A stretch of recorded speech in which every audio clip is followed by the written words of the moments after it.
conversation about it. We already had one a few doodles back. I believe it was for the word fusion, where my partner joined me to discuss the doodle of the day. And so I thought it might be interesting to do it another time. So welcome. Hello. And so we have it in front of us. It's kind of the first time that you see it. We've tried another recording before. It didn't go as planned. And so I'm just first gonna kind of explain my interpretation of it. So what I wanted to do with Soft, the kind of first idea that came to my mind, was this image of our good friend slug creature, which is naturally extremely soft. And so I just wanted to portray it in a way that's even more comfy and cozy than usual, because we've always seen him kind of having some tiny adventures, but never resting. So it was the main idea for that. Yeah. So I have to admit that having had our first trial before and talking already a bit about it kind of changed my view on it a tiny bit. But the first impression this drawing gave me was a bit more dramatic than your interpretation. I can confirm. And I still see that a bit. So to me it seems like this snail creature. Yeah, slug actually. Slug, I'm sorry. The slug creature. Snails have a shell. Oh, okay. Yeah, because in German we only have one word for them, so. What's that word? What? What's that word? Schnecke. Oh, okay. Schnack. So Schnack in Swiss German. we call it the Schnack critter. Schnack creature. Yeah, to me it seems like he's on a super important mission to bring this tiny flame to some place. We don't really know what kind of place. I could either imagine that he has to bring the tiny flame back home to its people. Yeah, because we saw that the mergers kind of had the flame, so maybe it got traded along the way, but it surely comes from somewhere. Well, yeah, but it's like trapped in this glass thingy and we don't really know. Yeah, that's true. Yeah, what its story is, where it came from, why it's here. It kind of seems important. So it could also be that the Schnack creature brings the tiny flame to a place that is really, really in need of the flame. Yeah, some kind of cold place that would need a lot of warmth, that would need a lot of soft emotion. Yeah, I mean that, yeah. Like I could imagine either one of these scenarios. And to me it seems like this Schnack creature is kind of in a rush and it has to be there fast because time is running out. And so he was just wandering around for a really long time. And it seems like he's on a super steep hill. So I can imagine that, he had to climb high for a long time, go like up and down, up and down. And then ended up really tired, really exhausted. Yeah, now he's just super exhausted. To me it seems like he kind of wanted to continue further, but he just couldn't anymore, and he had to just lay down here on this hill. And I mean, I kind of like this interpretation.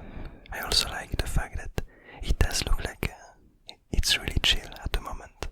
It's really enjoying its finally to have some rest. Because most of the time that we've seen it, it was kind of doing stuff, as I mentioned. It was having some adventures. While here we can really see that all of its body is really chilled down. But there's something else that, because basically when I did this doodle, I started by, as you might see on the time-lapse, I started by doing the bottom part of it, with this idea of this Schnack creature. Yeah. Kind of. What do you mean bottom part? The down part of the doodle. Yes. So I started by doodling this one, and then I wasn't sure exactly what I wanted. some kind of what I would have in mind of some kind of a misty, nightly sky above it. Nothing really happening, just some feeling of safety, like a blanket of nightliness on top of it, a blanket of mist. How would you have interpreted this kind of dot-like pattern and this array? Yeah, so to me, like these big dots are like the stars in the sky to me, and these super tiny ones, I somehow feel like there are things that are probably always there in the sky, but just usually we don't see them because they're too tiny. Maybe some kind of pollen or dust in the sky that has some healing properties, and if they see that some creature is really in need of it, they kind of get active and start to glow, so we can actually see them. Or, not really, because this snail creature is now, the slug creature is now sleeping, so he doesn't really see them, and once they did their thing and is awake again, they're gone, so nobody ever really sees them. So would you think that these tiny particles are have some kind of colony behavior? Like they get together, they interact with each other, a bit like a herd of fish, I don't know the name for, but a group of fish that kind of follow each other in the sea, or a group of birds that follow each other in the sky to search for some place that attracts them. I didn't think about it, but somehow it seems like a nice idea. But I do feel somehow that they're just like everywhere always. They don't really travel, they're just, or maybe they do, but like the sky is just full of those. Something that I kind of had in mind when doing all these tiny dots is this idea of kind of randomness. Because, like, if you imagine that you would try to put a lot of random dots in the background, you might end up actually putting them in a very arranged way, to have them a bit, nicely spread everywhere. While if you really want randomness, you'll end up with a lot of clumped parts and some empty ones. And when I do this kind of dotted patterns, or some kind of other drawings where there's some type of creature that appears a lot, I really try to be conscious about this idea of randomness and to really try to have this feeling of different patterns here and there and not nicely spread out. But I feel like it kind of adds some kind of story and some kind of realness to it. Yeah, I think it's a really nice way to go on about it. I would have surely, as you said, just spread them out nicely so it looks nice visually, and like they're everywhere. But when I looked at it, like as you said, it just felt like there were random dots around. I feel like the eye can be attracted to different parts and you have some kind of story that gets told as your eye follows the different parts of the drawing. Yeah, I think you really achieved this randomness here. Well, thank you. Thank you. So, you mentioned that maybe this kind of slug creature was trying to bring the tiny flame to a place where it would have been needed, or maybe a place close to where it was born.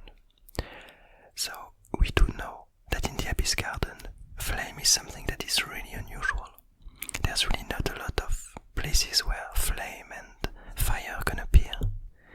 And so, I was wondering, would you think that this tiny flame kind of emerged on its own through some kind of chemical thingy or some kind of very dry place and an unusual event that happened? Or do you think that in the Abyss Garden there's some kind of hidden place where fire and flame grow and hide from the rest of the Abyss Garden?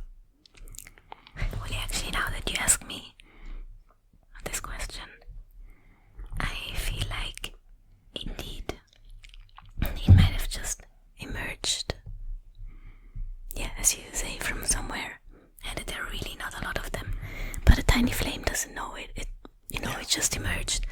and it grows, and it sees that other creatures, they kind of come from somewhere.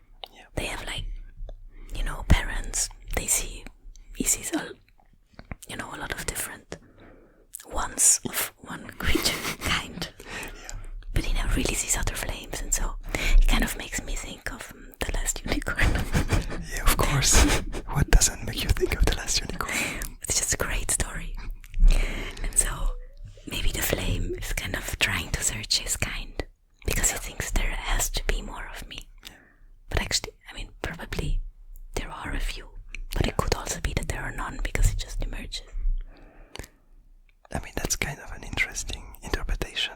I would have just a last question about the tiny flame, because I do like this interpretation of her just wandering around and realizing that she kind of on her own and trying to find out other creatures that are close to her kind. But my question is the following. It's about her flask. Do you think that she's been bottled up after she was born? Or do you think that she was born inside of the bottle? If it's the second part, if she was born inside of the bottle, it might allude to the fact that also it's really unusual for a flame to emerge in the Abyss Garden. And so maybe someone or something made an experiment and was able to create a flame inside of this tiny flask. Oh. So which would you think is the most likely? That she got bottled after, like a precious trinket? Or that she was born inside of the flask? First I would have said that she was put inside of the flask after.